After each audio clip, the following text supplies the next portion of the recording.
बिस्मिल्लाहिर्रहमानिर्रहीम अस्सलाम वालेकुम students, welcome back to my channel. I hope you are all doing well and great. आज हम अपने लेसन नंबर 22 को डिस्कस करेंगे, जिसमें हमने वर्ड इंग्लिशेस और लैंग्वेज एक्विजिशन को फर्दर देखना है, क्योंकि हमने प्रीवियस लेक्चर में भी इसी चीज़ को पढ़ा था। इस लेसन में हमने इंटर लैंग्वेज के कंसेप्ट को प्रॉपर डिस्कस करना है। ओवरऑल लेसन बहुत ही ज़्यादा ईजी है। चलिए without time wasting learning start करते हैं। टॉपिक नंबर 127 है world Englishes and interlanguage. World English का आपको पता है कि क्या होता है, तो इंटर लैंग्वेज ये नया कंसेप्ट है।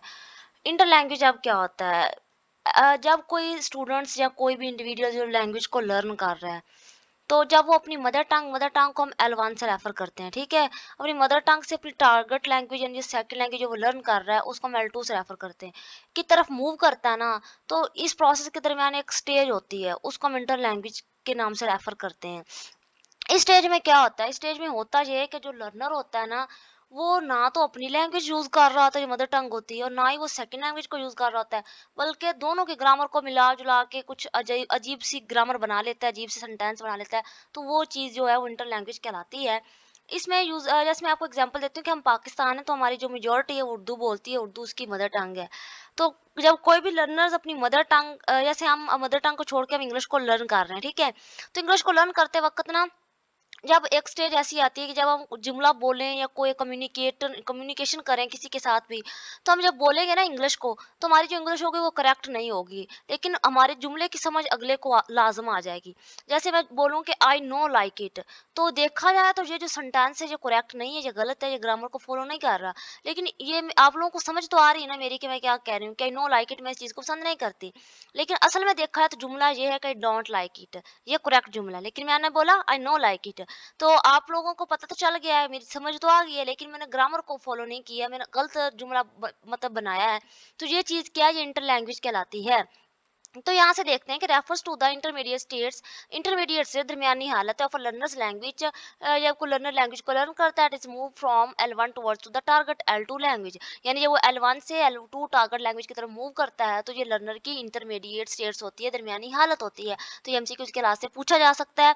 अगर ये भी एमसीक्यू में पूछा जा सकता है कि इंटर लैंग्वेज को मेटाफोरिकली हाफ वे हाउस कहा जाता है, यानी दरमियाने घर का रास्ता, between the first language and the second language. यानी यहाँ पे जो लर्नर होता है वो आधा रास्ता तय कर चुका होता है, उसको अपनी टारगेट लैंग्वेज की कोई ना कोई समझ आना स्टार्ट हो जाती है, क्योंकि ये हाफ वे इसीलिए कराता है। आगे है कि learning L2 is a gradual process, यानी कि ये एक आस्ता आस्ता होने वाला प्रोसेस है। कोई भी लर्निंग करना किसी भी लैंग्वेज को, from L1 towards L2 at every stage of learning learners have rules of grammar which are not perfect yet. यानी जब वो लर्नर L1 से L2 की तरफ मूव करता है, तो हर स्टेज में जो लर्नर्स होता है उसकी अपनी एक ग्रामर के रूल होते हैं, जो कि अभी तक परफेक्ट नहीं होते। जैसे मैंने आपको एग्जांपल दिया ना कि आई नो लाइक इट, तो ये ग्रामर के असल में रूल परफेक्ट नहीं है, ये लर्नर ने खुद से क्रिएट की कर लिए हैं ये रूल, तो इसके जो अभी तक परफेक्ट नहीं है। तो ये चीज़ होती है इंटर लैंग्वेज में। इंटर लैंग्वेज में लर्नर के जो रूल्स ऑफ ग्रामर होते हैं परफेक्ट नहीं होते, जस्ट उसे समझ आना स्टार्ट हो जाती है अपनी L2 की। तो आई होप ये क्लियर होगी होगी आपको इंटर लैंग्वेज का कंसेप्ट। अगर आपको डिफाइन पूछा जाए तो आप लोग ये डिफाइन कर सकते हैं कि inter language is the language that learners builds while learning a second language. यानी सेकंड लैंग्वेज लर्निंग करते वक्त लर्नर से अपने पास से जो लैंग्वेज बिल्ड कर लेता है उसको इंटर लैंग्वेज स्टेट कहते हैं। It has some rules from their first language, कोई रूल्स उसके अपनी फर्स्ट लैंग्वेज से होते हैं, कुछ सेकंड लैंग्वेज से होते हैं, और अभी तक ये परफेक्ट लैंग्वेज नहीं बनती। तो ये आप डिफाइन कर सकते हैं। अगर शॉर्ट या लॉन्ग में पूछी जाए तो ये बिल्कुल करेक्ट डिफाइन है। आगे है इंटर लैंग्वेज के अकॉर्डिंग कुछ हाइपोथेसिस। तो कहते हैं कि the concept of inter language is based on following hypothesis, varieties of English are fossilised forms of standard English. तो ये मैंने आपको ना पिछले लेक्चर में बताया था सेकंड लैंग्वेज एक्विजिशन का SLA। तो सेकंड लैंग्वेज एक्विजिशन के जितने मानने वाले ना, उनका कहना है कि जब भी कोई बंदा सेकंड लैंग्वेज को लर्न करे ना, तो उसको जो स्टैंडर्ड इंग्लिश है ना, यानी ब्रिटिश और अमेरिका की इंग्लिश, उसको ही लर्न करना चाहिए। यानी कि अगर वो वैरायटी सीखेगा जो इनर सर्कल कंट्रीज की है, यानी जितनी भी अंग्रेजों की कंट्रीज हैं, तो वो वैरायटी करेक्ट इंग्लिश की है। बाकी जितनी भी वैरायटीज है ना, यानी जितनी भी आउटर सर्कल में कंट्री आती है, एक्सपेंडिंग में आती है, वो सारी जो है वो फॉसिलाइड फार्म्स हैं। फॉसिलाइड का मतलब होता है, फॉसिलाइजेशन का भी मैंने आपको समझाया था। फॉसिलाइजेशन होता है कि अगर कोई लर्नर L2 लर्न कर रहा है, इंग्लिश को लर्न कर रहा है ना, तो इंग्लिश को सीखते वक्त कुछ ऐसी मिस्टेक्स होती हैं जो वो करता है, बार बार करता है। अगर वो मिस्टेक बार बार करता रहे, दोहराता रहे, तो वो मिस्टेक उसकी हैबिट बन जाएंगी। अगर उसे ठीक भी करना चाहे वो ठीक नहीं कर पाएगा। तो इस चीज़ को फॉसिलाइजेशन कहते हैं। तो अब क्या है, अब स्टैंडर्ड इंग्लिश वाले जो हैं यानी इनर सर्कल वाले हैं, उनका मानना है कि जितनी भी वैराइटीज ऑफ इंग्लिश है ना, यानी जितनी भी इंडिजिनाइज्ड वैरायटी है जो आउटर एक्सपेंडिंग सर्कल में, वो सारी फॉसिलाइज फॉर्म है, यानी इंग्लिश की फॉसिलाइजेशन वाली फॉर्म है, गलती से क्रिएट की गई है। यानी कि जो जैसे पाकिस्तान की बात करते हैं, वो स्टैंडर्ड इंग्लिश वाले मानते हैं कि पाकिस्तान वाले आप इंग्लिश को सीखते वक्त ना ऐसी गलतियां करते गए कि वो गलतियां उनकी पक गई और उन्होंने अपनी पाकिस्तानी इंग्लिश बना ली।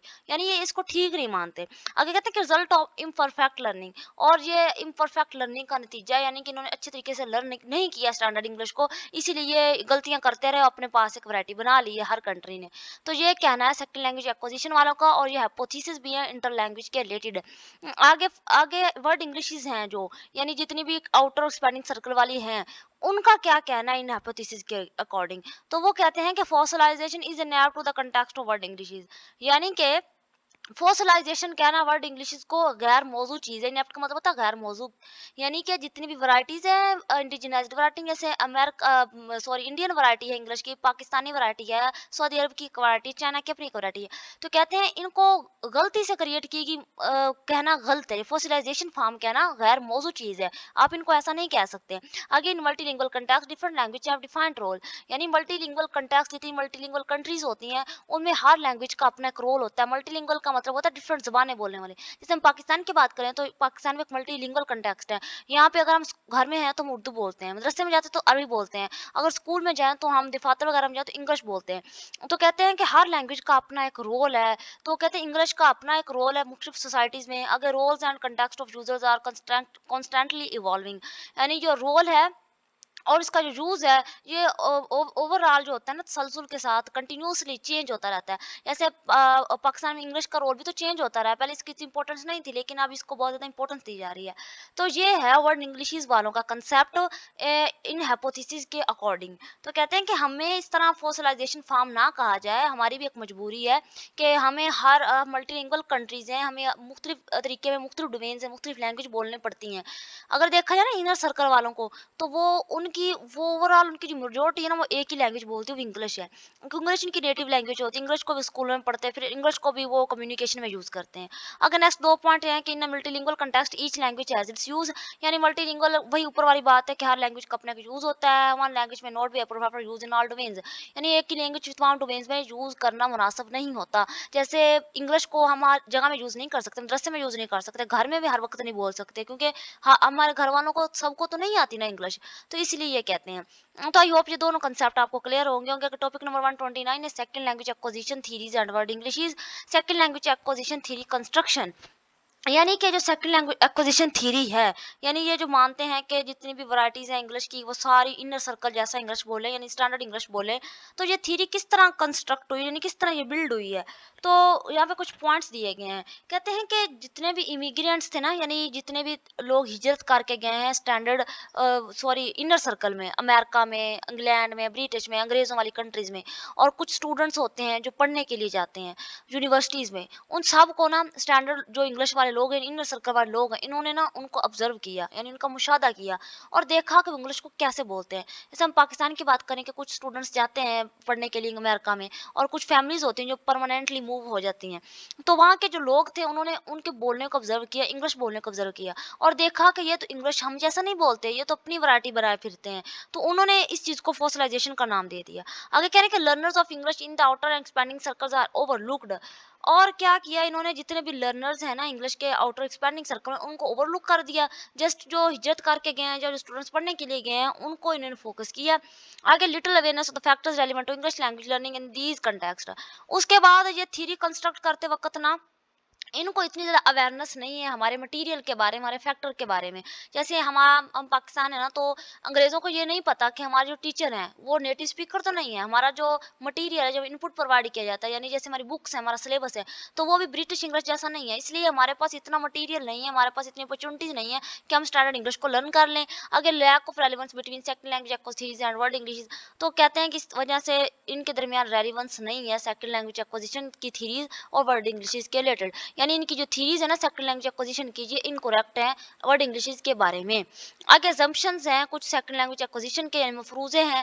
Learning goal is to ten native like competence to communication with native speakers, तो मैंने आपको पहले ही पढ़ाए हुए हैं कि सेकंड लैंग्वेज एक्विजिशन का वाले का मानना है कि जो लर्निंग का गोल होना चाहिए वो नेटिव लाइव कॉम्पिटेंस हासिल करना है। यानी अगर कोई बस स्टूडेंट्स लर्न कर रहा है ना तो इंग्लिश को, तो उसका मेन मकसद यही हो कि वो अमेरिका जैसी इंग्लिश बोले। आगे input compressed to the entire range and depth of British and American English. यानी जो इनपुट प्रोवाइड किया जाता है, जो प्रोनाउंसिएशन का तरीका या ग्रामर या किताबें प्रोवाइड की जाती हैं, वो सारी ब्रिटिश और अमेरिकन इंग्लिश को ही फॉलो करें। Learners ought to have in integrative motivation for language learning. और लर्नर्स जो है उनको कोई ना कोई ज़्यादा से ज़्यादा मोटिवेशन भी दी जानी चाहिए ताकि वो लैंग्वेज को अच्छे से लर्न कर सकें। आगे है कि ये एमसीक्यूज में पूछा जा सकता है कि 5% जो आबादी है ना पूरी दुनिया की, सिर्फ वही नेटिव लाइव कॉम्पिटेंस हासिल कर सकती करती है। बाकी जो 95% है वो नेटिव लाइव कॉम्पिटेंस हासिल नहीं कर पाती, बल्कि वो इंटर लैंग्वेज यूजर्स कहलाते हैं। यानी जो अदर होते हैं वो को साइंड कर दी जाते हैं। यानी अगर पूरी दुनिया में कोई लोग सीख रहे हैं ना इंग्लिश को, तो उनमें से जस्ट 5% आबादी है वही अमेरिका और ब्रिटिश जैसी बोलना स्टार्ट करती है। बाकी 90% जो है, 95% है, वो अपना जो लोकलाइज्ड फॉर्म है उसी के रिलेटेड अकॉर्डिंग ही बोलती है इंग्लिश को, तो उनको इंटर लैंग्वेज का नाम दे देते हैं। तो ये गलत है भी, ऐसा नहीं करना चाहिए। हर इंसान के अपना एक तौर तरीका होता है। तो अब ये देखा जाए ना तो सेकंड लैंग्वेज एक्विजिशन का जो कंसेप्ट है ये बिल्कुल नहीं माना जाता, इनकरेक्ट माना जाता है। अगर रियलिटीज कुछ बयान की हैं आउटर सर्कल में कि किस वजह से हम स्टैंडर्ड इंग्लिश जैसी इंग्लिश नहीं सीख पाते, तो हमारे जो टीचर्स होते हैं वो नॉन नेटिव होते हैं। जाहिर सी बात है, जो हमें इनपुट प्रोवाइड कर रहे होते हैं वो कौन सा अमेरिका से आए होते हैं, वो भी तो इधर से पढ़ के लिख के बड़े हुए होते हैं। आगे हमारे जो पीयर्स होते हैं, हमारे फेलोज फ्रेंड्स होते हैं, वो भी बिल्कुल नहीं होते अमेरिका से आए हुए। हम क्योंकि उनसे गुफ्तगू करके अगर सीख सके तो वो भी हमारे पास अपॉर्चुनिटी नहीं होती। हमारा जो मटीरियल्स होता है, हमारी बुक सिलेबस, वो भी बिल्कुल अमेरिका जैसा स्टैंडर्ड इंग्लिश जैसा नहीं होता। आगे है civil language in the linguistics report. और बहुत ज़्यादा लैंग्वेजेस होती हैं हमारे लिंग्विस्टिक्स, मुख्तलिफ मॉडल्स होते हैं हमारे यहाँ इंग्लिश लैंग्वेज के। यानी उर्दू लैंग्वेज है, अरबी है। आगे each language with the distinct function, her language का अपना फंक्शन होता है। रेलिवेंस ऑफ आइडियल बाइलिंगुअलिज्म, तो बाइलिंगुअल दो ज़बानें बोलने वाले, तो इस वजह से हम दो ज़बानें बोलते हैं, उर्दू और इंग्लिश, तो ये भी रेलिवेंस क्रिएट करती है। यानी अगर हम किसी ऐसे मुआशरे में रह के सीखें ना इंग्लिश, जहाँ पे जस्ट हम इंग्लिश ही बोलनी हो, तो हम इजीली लर्न कर लेंगे। लेकिन हम बाइलिंगुअलिज्म है, मल्टीलिंगुअलिज्म है, हमें उर्दू भी बोलनी पड़ती है, पंजाबी बोलनी पड़ती है, इंग्लिश फिर इस तरह हम मेंटेन नहीं कर पाते। तो ये कुछ रियलिटीज़ हैं, ठीक है? आगे in applicability of second language acquisition to world Englishes. यानी सेकंड लैंग्वेज एक्विजिशन का जो कांसेप्ट है उसको वर्ड इंग्लिश पर लागू नहीं किया जा सकता, यानी इनएप्लीकेबल है। कैसे? Gap between classical second language acquisition paradigm का मतलब होता है नजरिया and learning of English in outer expanding circle. यानी कि एक गैप है सेकंड लैंग्वेज एक्विजिशन के नज़रिए के मुताबिक और जो इंग्लिश सीखी जाती है आउटर सर्कल में वर्ड इंग्लिश उनके दरमियान।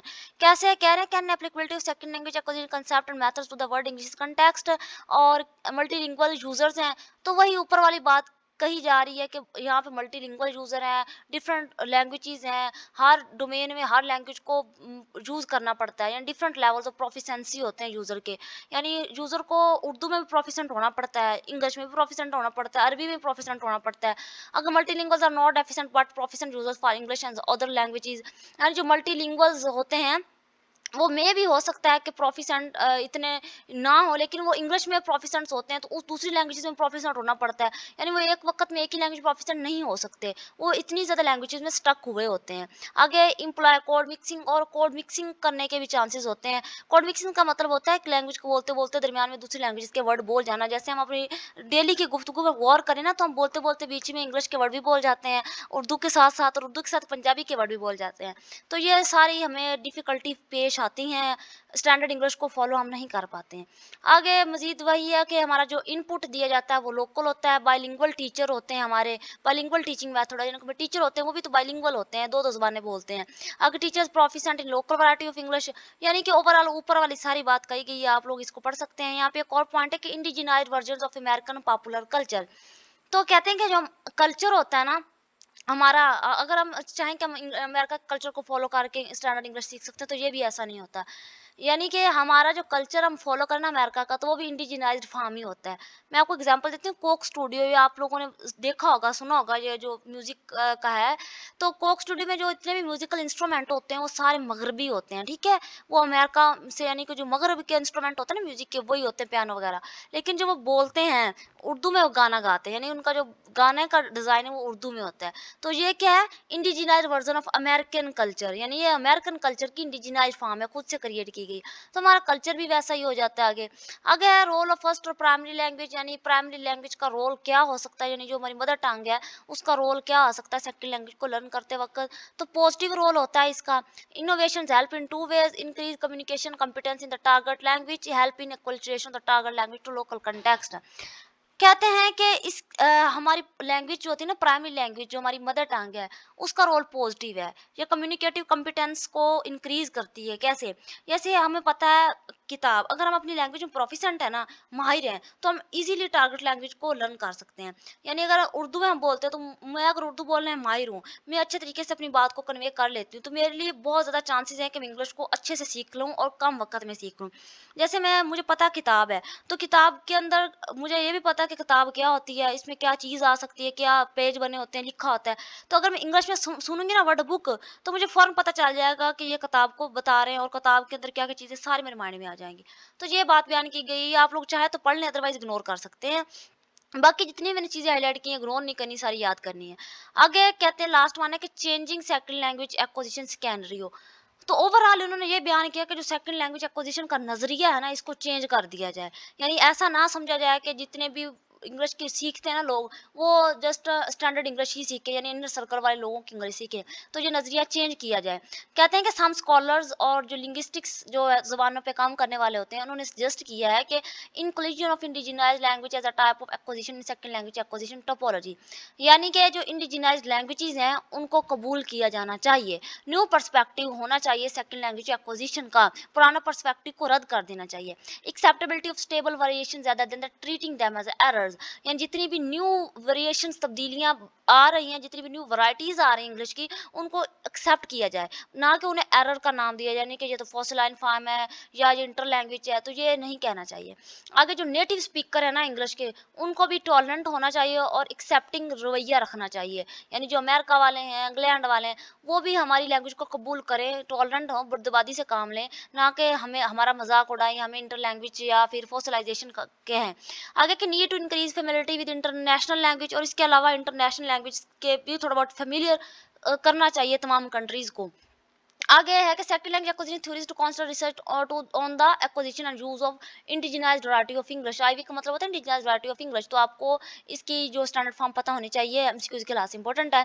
तो कहते हैं कि जो सेकंड लैंग्वेज एक्विजिशन थ्योरीज हैं, इनको बाकायदा सर्च करनी चाहिए एक्विजिशन के प्रोसेस पे। यानी किस तरह जो मल्टीलिंगुअल यूजर्स हैं, वो किस तरह लैंग्वेज को सीखते हैं इंग्लिश को, उन किस कदर डिफिकल्टी पेश आती है। सेकंड लैंग्वेज एक्विजिशन से limitations with regards to offering explanations with regard to learning English in outer and expanding circle. तो कहते हैं कि जो लर्निंग होती है आउटर और एक्सपेंडिंग सर्कल में इंग्लिश की, तो उनकी लिमिटेशन, कमजोरियां जो हैं, उनको कबूल करना चाहिए, ना कि उन कोई रिलेटेड एक्सप्लेनेशन दी जानी चाहिए, मजाक बनाना चाहिए। तो ये भी आपको पता होना चाहिए किस तरह से चेंजिंग की गई सेकंड लैंग्वेज एक्विजिशन के स्कैनरियो में।